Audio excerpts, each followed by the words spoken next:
Estamos aqui com Dom Pedro Casaldáliga em São Félix do Araguaia, onde ele chegou em 1968 e nunca mais saiu.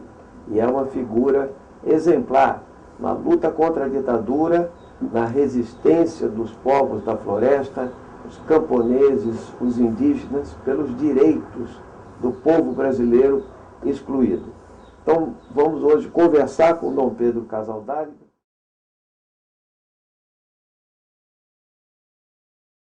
E a gente queria começar falando de uma coisa, Dom Pedro, sobre o trabalho escravo. O senhor fez uma denúncia sobre trabalho escravo há mais de 40 anos, né? E hoje tem uma comissão parlamentar de inquérito no Congresso Nacional tratando do trabalho escravo, né? Ou seja, nós temos ainda trabalho escravo no campo e na cidade, e eu queria ver como o senhor vê isso. Quer dizer, ainda nós temos camponeses sendo tratados de forma quase escrava no nosso país. Por que não avança essa luta? Quem são os responsáveis? Quando chegamos em 68, o primeiro choque foi as grandes fazendas com uma quantidade fabulosa de peões vivendo em condições de cativeiro. No ano 70, eu escrevi o texto Feudalismo e Escravidão no norte do Mato Grosso. Mandei às autoridades principais, mas ficou por isso. Depois incluímos esse texto na Carta Pastoral, uma igreja da Amazônia em conflito com o latifúndio e a marginalização social. E se acordou da consciência, reconhecendo que continua o trabalho escravo e que há muito trabalho escravo na cidade. E eu digo que toda a economia capitalista neoliberal condiciona necessariamente o trabalho escravo. É impossível imaginar um sistema capitalista neoliberal que não tenha trabalho escravo. Muito bem. E lembrando, Dom Pedro, que depois de muitos anos nós conseguimos aprovar uma emenda constitucional, né, a 349, que teoricamente terminava com o trabalho escravo. Mas nós não podemos negar que também houve avanços, né, na denúncia e nas conquistas do povo brasileiro. Mas é uma luta longa ainda, né, Dom Pedro? O trabalho, estávamos celebrando o 1º de maio, o trabalho não é reconhecido como um direito e um dever. Não é reconhecida a dignidade do trabalho. O direito ao trabalho é uma condição indispensável para que a pessoa se sinta útil, viva, ativa, construindo a história. Sim. E lembrando, Dom Pedro lembrou com muita propriedade que nós estamos a 2 dias só do 1º de maio, e essa foi a luta lá em 1886 pelas 40 horas semanais, né? E nós não atingimos ainda essa luta aqui no Brasil, onde a legislação fala em 44 horas semanais. Ou seja, o sistema capitalista precisa explorar para obter o lucro e a mais-valia. Acho que o senhor disse tudo com isso. Então, Pedro, um pouco sobre a reforma agrária e os avanços que nós pudemos ter. Hoje, mesmo num governo dito progressista, na verdade nós tivemos o menor número de assentamentos em muitas décadas, né? E também foi multiplicado por 10 o número de propriedades com mais de 100 mil hectares, né? Ou seja, concentrando a terra. Como o senhor ainda vê a luta pela reforma agrária no nosso país? A reforma agrária é uma dívida do Brasil, de toda a América Latina. Eu digo que estes governos, inclusive os progressistas, tinham grande dívida com a reforma agrária, com a causa indígena e com os pequenos projetos. Nos falam muito dos grandes projetos. Esquecem os pequenos projetos da agricultura familiar, das pequenas indústrias, que dariam trabalho para todos.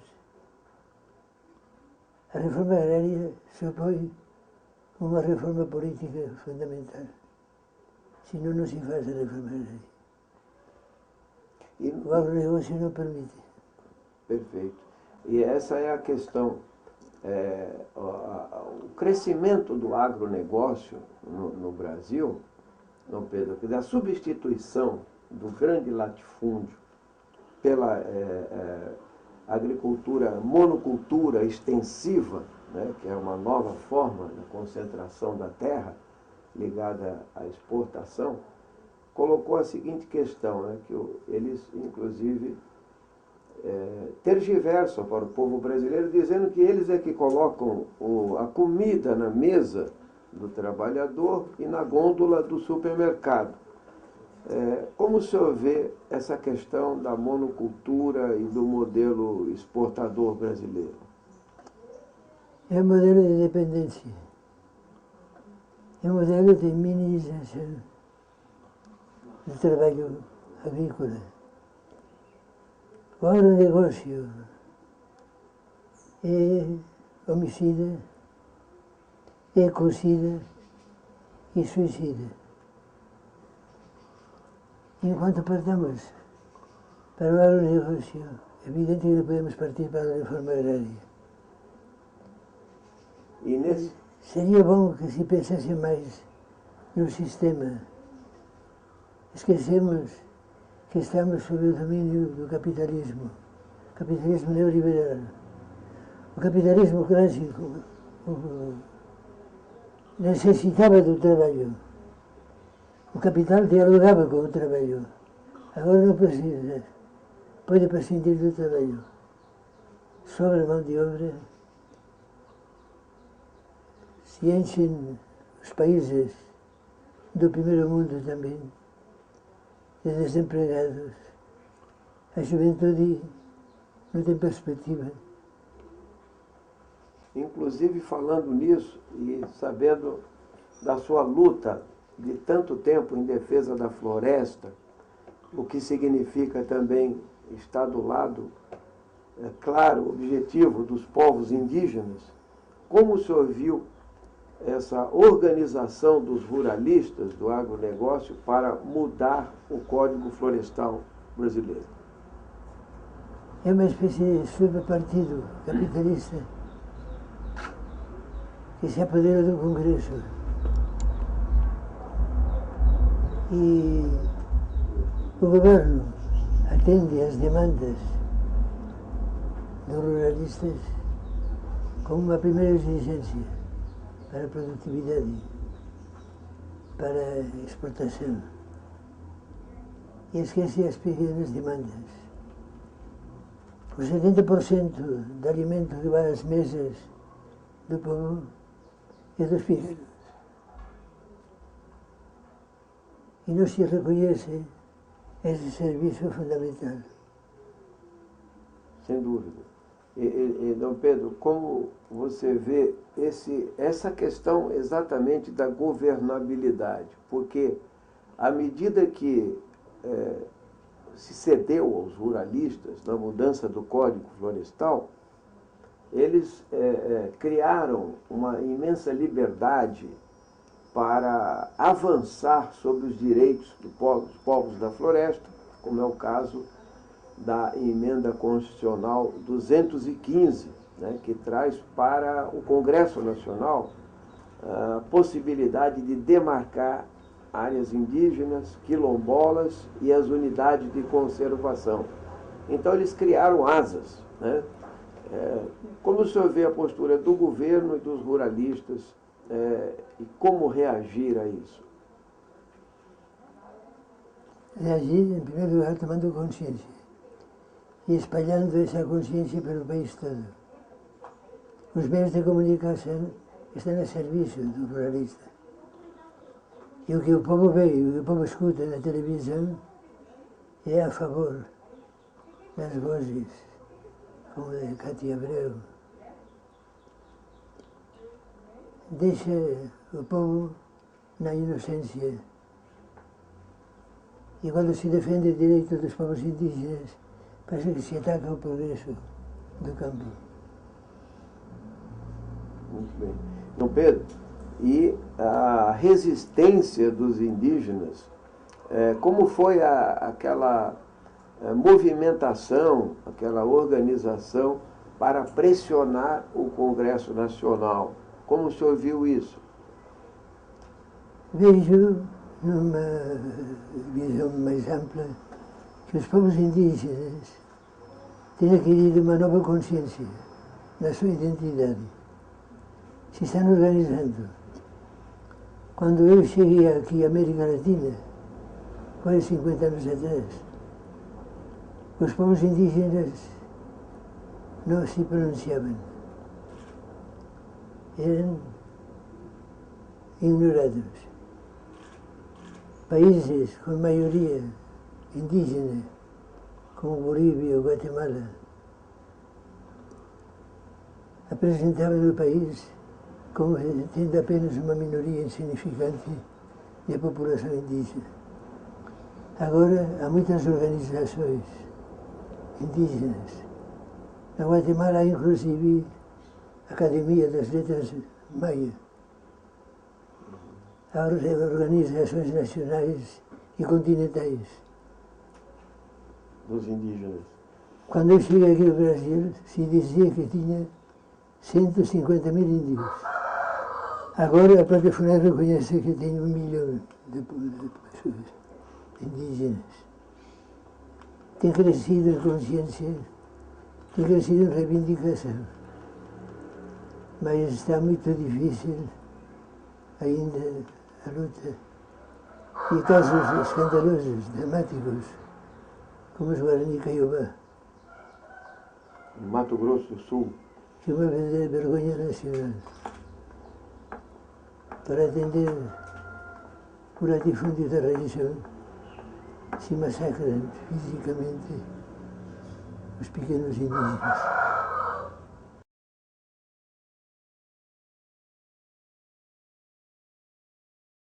Então, Dom Pedro, o senhor já disse em uma ocasião que é uma imoralidade cobrar e pagar a dívida externa.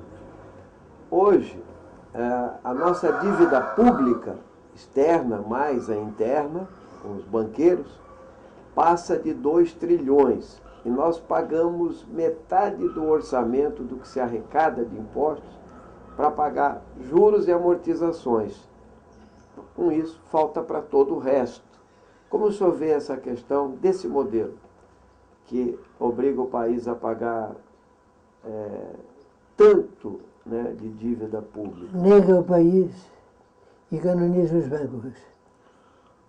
Estamos alimentando o capital especulativo. Estamos transferindo para os bancos as urgências em saúde, na educação, em comunicação. Eu acho que essa é a essência, porque nós estamos lá no Congresso para votar um plano de educação que propõe gastar 10% do PIB da economia global com educação, mas não passa. Está lá há 15 anos para ser votado. Enquanto isso, os banqueiros continuam sendo os grandes privilegiados. Por isso, eu acho que a financiarização da economia é talvez um dos maiores problemas do modelo, não, Dom Pedro? O problema é se parte para defender a vida ou para defender a economia. Uma economia que é homicida. Parece inconcebível que, no meio da modernidade toda e da nova consciência mundial, da globalização, que nos põe à vista a realidade de todos os países, parece mentira que se possa continuar com uma economia que nega todo o aspecto humano. Os cristãos temos a advertência de Jesus: não se pode servir a dois senhores. Não se pode servir ao povo e ao capital financeiro. Dom Pedro, como o senhor, uma pessoa que está há tanto tempo aqui na região amazônica, vê esses grandes projetos desenvolvimentistas como Belo Monte e Jirau e Santo Antônio, esses grandes megaprojetos para o Brasil, e que impacto o senhor vê para o povo e para a natureza? O povo é negado. Se dá emprego na construção do grande projeto, é transitório em condições também de semi-escravidão. O grande projeto está substituindo a política diária. Atendimento à saúde, à educação. Cada 2 por 3 vemos dramas e tragédias em matéria de segurança. Não se faz a política para bem do povo, se faz uma política a serviço do capital. Dom Pedro Casaldáliga, aqui em São Félix do Araguaia. Dom Pedro, o senhor chegou no Brasil em 1968, antes... Na época do AI-5. Antes do AI-5, momentos antes, né, do AI-5, e acompanhou todo o processo mais duro do regime militar, né? E nós tivemos a anistia em 1979. Hoje, 30 anos depois do fim da ditadura, a verdade é que os torturadores ainda não foram punidos, nem os seus mandantes. E os arquivos da ditadura ainda não foram abertos, né? Como o senhor vê essa questão do Brasil ser um dos poucos países da América Latina que passaram por ditaduras e não reviram a lei de anistia, né? Está se perdendo a memória. E um país que perde a memória perde o futuro. Se está confundindo o perdão com perder a memória.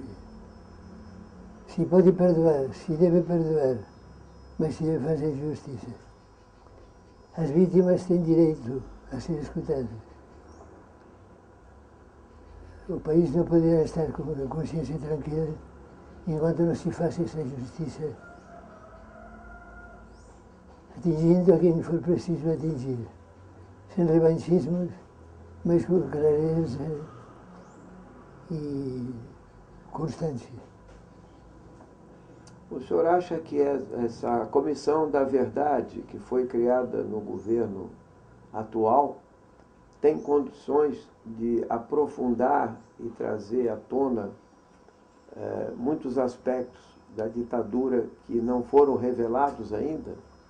Tem condições, se profundiza, se não se deixa levar do medo, do receio de que algumas pessoas, algumas entidades, ou o próprio exército, se sentiriam ofendidos com uma revisão histórica, autêntica, do período da ditadura militar. Se não se faz essa revisão, sairemos de uma ditadura e partiremos para outra. De fato, já estamos sob a ditadura da economia e das multinacionais. E de um Brasil para poucos, com uma disparidade enorme. Se faz justiça para os pequenos bandidos infratores, não se faz justiça para os grandes. Inclusive agora, Dom Pedro, o senhor sabe que tem uma campanha feita por setores conservadores pela redução da maioridade penal. Inclusive alguns veículos de comunicação oficialmente estão em campanha pela redução da maioridade penal. Como o senhor vê isso? Em vez de se preocupar com a educação da infância e da juventude, dar condições de trabalho aos jovens, se parte para uma atitude que acaba sendo de vingança, que não limpa a consciência do país. Se tem experimentado em alguns países que o fato de reduzir a idade não solucionou o problema. Se vai abismo adentro, se acaba canonizando a pena de morte também, uma grande solução para os crimes. O senhor acha que tem muita manipulação e senso comum em relação a essas questões feitas pelos órgãos de comunicação de massa?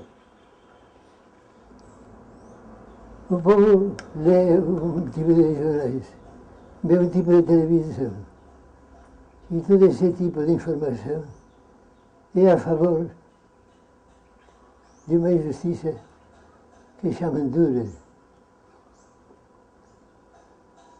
Uma injustiça do golpe imediato, sem ver as causas e sem olhar a perspectiva. As nossas cadeias são um escândalo de falta de respeito aos direitos humanos. Condicionam o futuro da juventude. A imensa maioria dos presos são jovens, de 18 a 35 anos aproximadamente.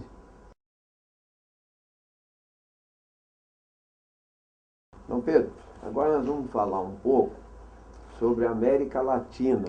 Nós sabemos que o senhor é um apaixonado pela luta latino-americana, acompanhou tão de perto a luta América Central, na Nicarágua, El Salvador, na Guatemala, e também aqui na América Latina, nossa Venezuela, Bolívia, Equador, Paraguai.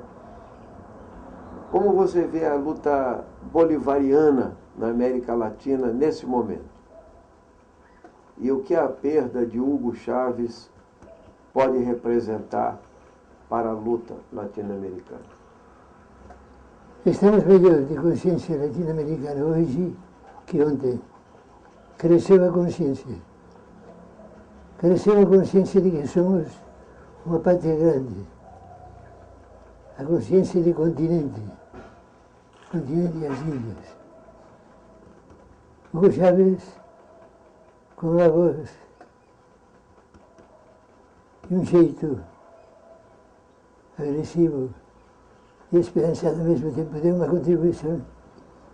Eu espero que não se perca a herança. A integração latino-americana é o futuro dos nossos povos. E nesse particular, a política brasileira tem sido bastante correta.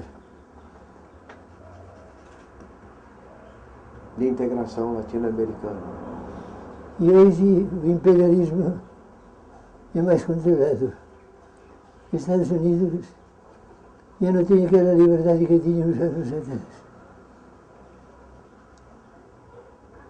E isso significa que a experiência latino-americana, baseada na visão da Venezuela, do Equador, hoje da Bolívia, pode avançar na direção de uma sociedade mais avançada, Sim, socialista?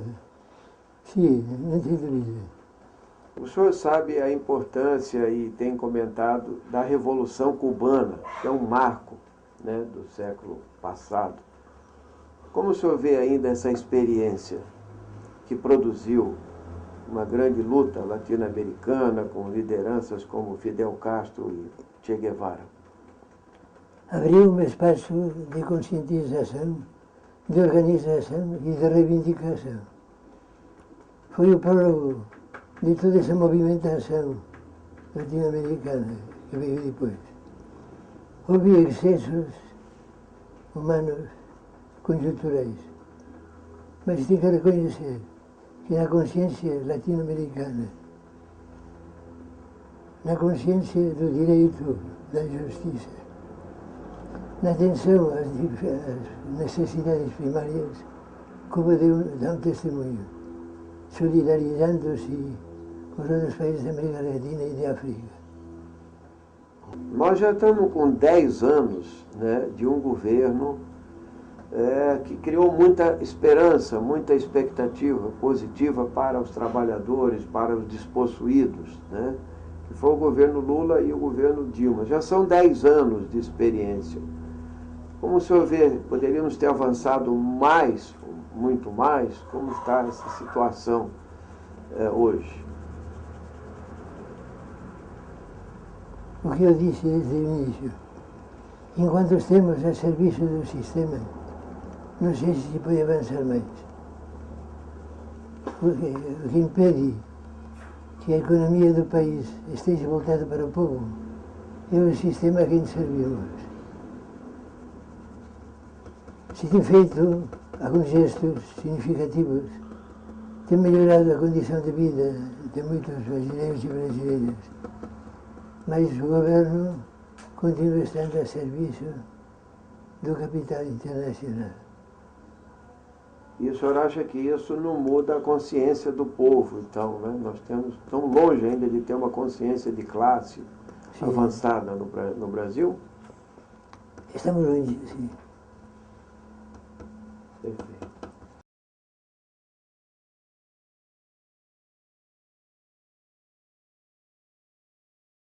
A teologia da libertação, que foi tão abafada, né, embora cumpriu um papel histórico e importantíssimo, né?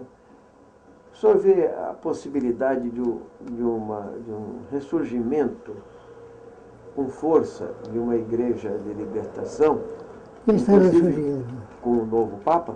Está ressurgindo. As comunidades eclesiais de base estão se reanimando. Há muitas pastorais sociais que atendem às necessidades básicas do povo. A chegada do Papa Francisco é mais uma luz de esperança. Não poderá fazer uma revolução, mas pode atuar com gestos concretos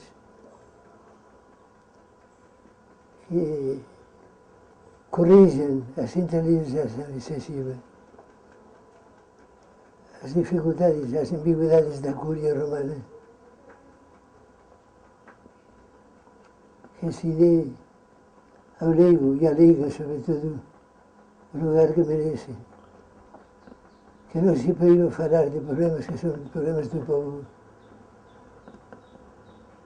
A verdade nos faz livres, diz Jesus no Evangelho.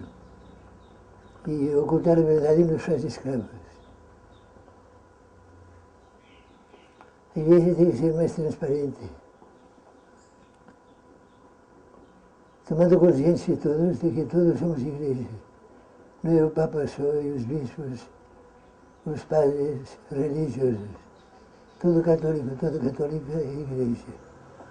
com o espírito ecumênico aberto às outras igrejas e às outras religiões. Dom Pedro, com esse crescimento de um certo fundamentalismo religioso, particularmente ligado a igrejas pentecostais, inclusive que se manifestaram no Congresso Nacional, numa grande bancada parlamentar, o senhor vê ameaças ao Estado laico no Brasil? Não, ameaças ao Estado laico não. Vejo uma situação que cria confusão na mente do povo, que desarticula certas pastorais,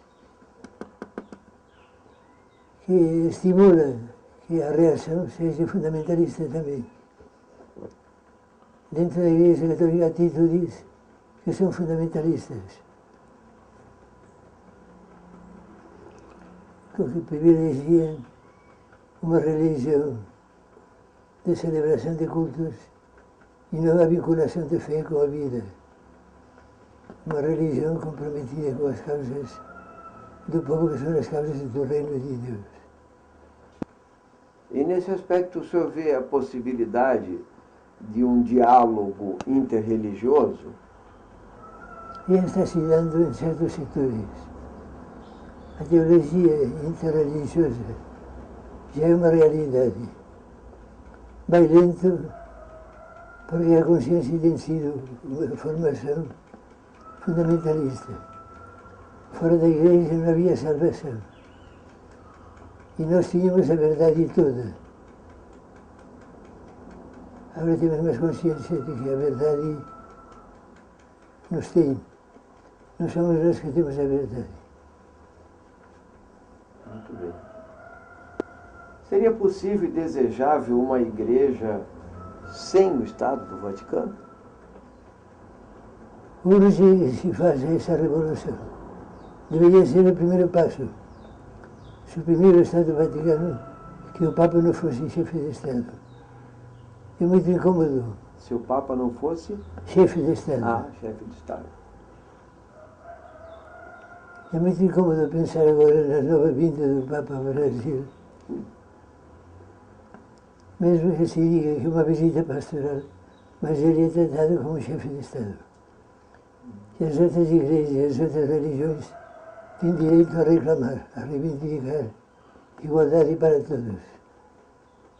A separação da igreja e do Estado é uma condição para que a religião seja consciente, livre, participativa.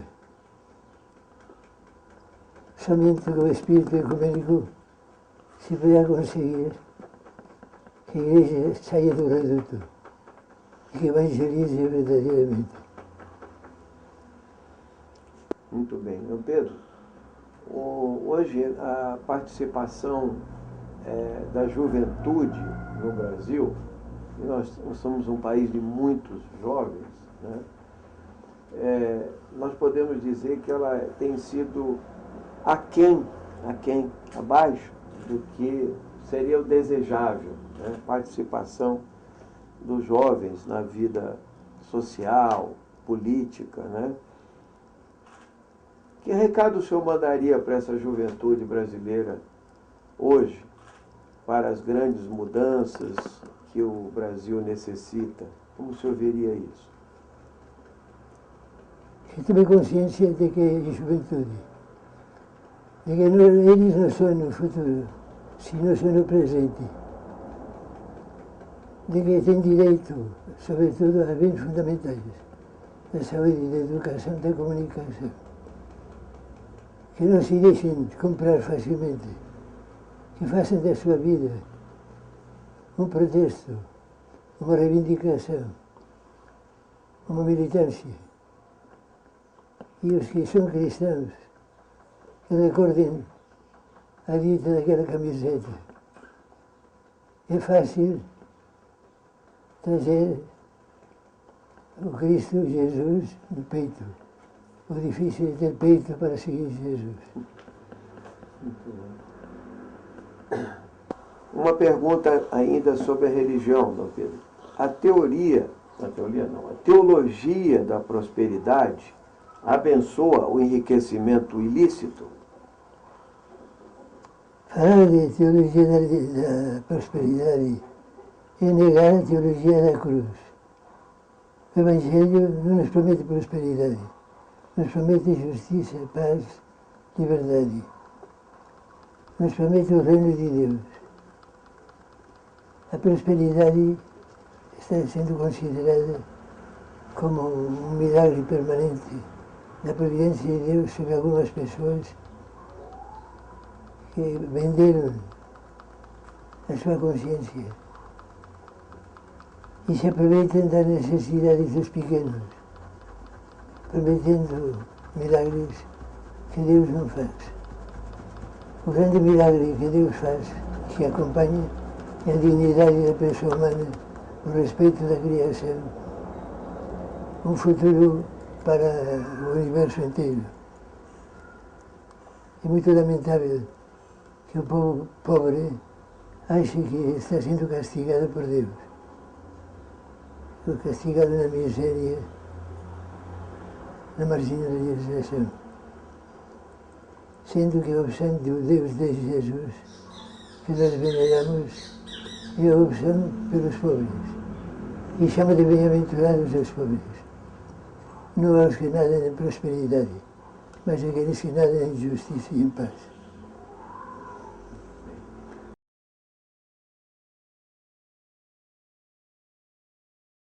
Então, Pedro, a reforma política acabou de ser praticamente engavetada no Congresso Nacional.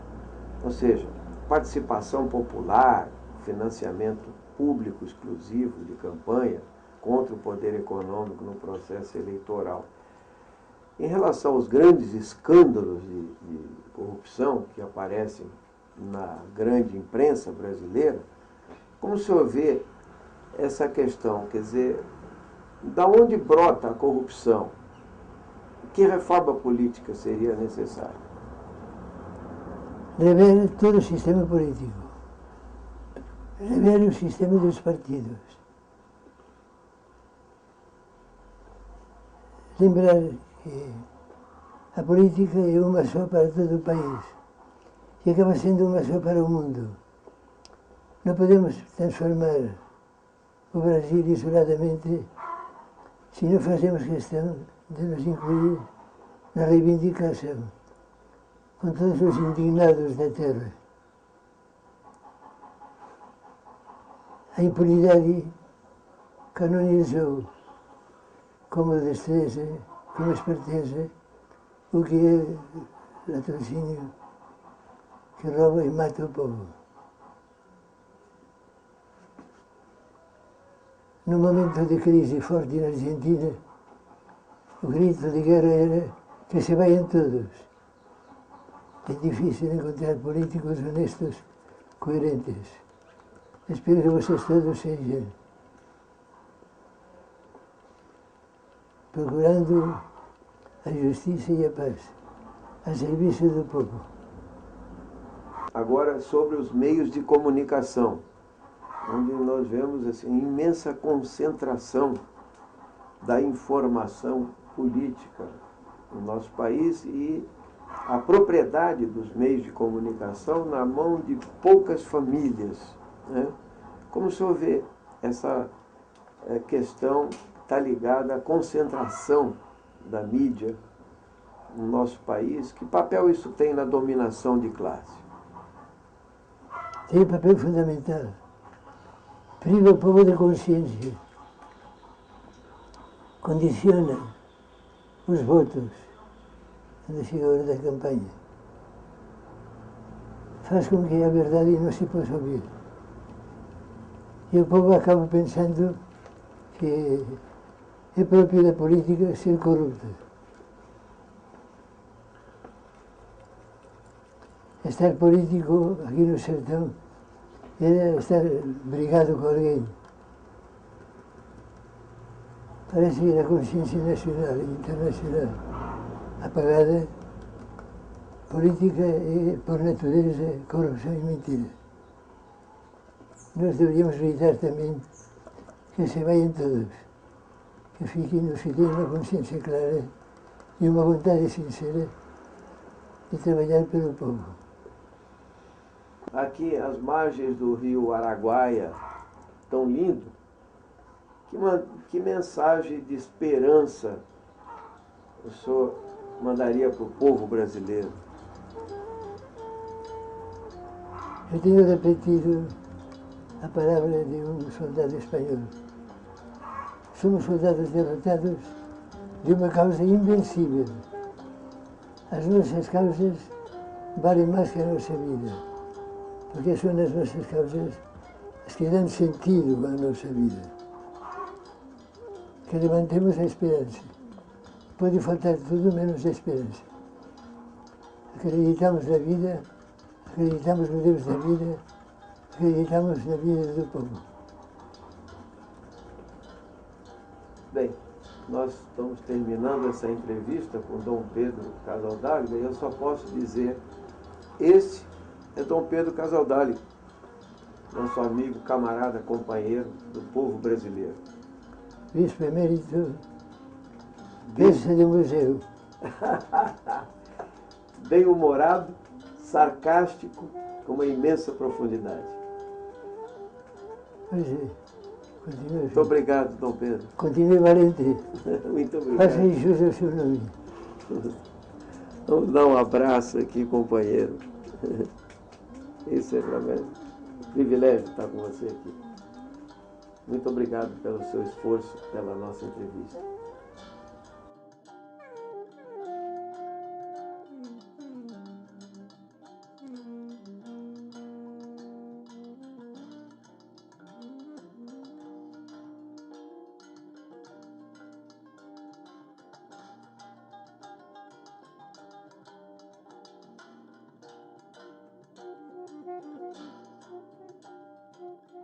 Então, deixa eu explicar aqui para vocês, o Dom Pedro, isso aqui é uma homenagem que os deputados têm, as lideranças dos partidos, né, têm o direito de apresentar pessoas que nós achamos que devem ser homenageadas. Há 2 anos, há 3 anos já, né, nós fizemos pedimos que fosse homenageado Dom Pedro, embora ele não pôde comparecer lá, mas para nós tem muito valor, porque se alguém que merece o mérito é ele, e muitos que não tem lá. Então, essa é a medalha do mérito legislativo lá do Congresso Nacional, e esse é o diploma aqui, que eu fiz questão de vir entregar pessoalmente para Dom Pedro Casaldáliga, porque pela luta, né? Pela luta toda. A gente agradece porque não é um assunto pessoal, é um assunto coletivo, de povo, de luta. As causas, a gente fala muito das causas. Dizia um filósofo espanhol, eu sou eu e minhas circunstâncias. Eu digo, eu sou eu e minhas causas. As causas pelas quais a gente luta valem mais que a própria vida. Certamente. Porque dão sentido à vida, essas coisas. Nós estamos vendo agora o último número da agenda latino-americana. Este ano é o próximo. É sobre liberdade e libertação. Liberdade e libertação. O pessoal pode comprar várias agendas, porque estão dentro do título do partido, né? Claro.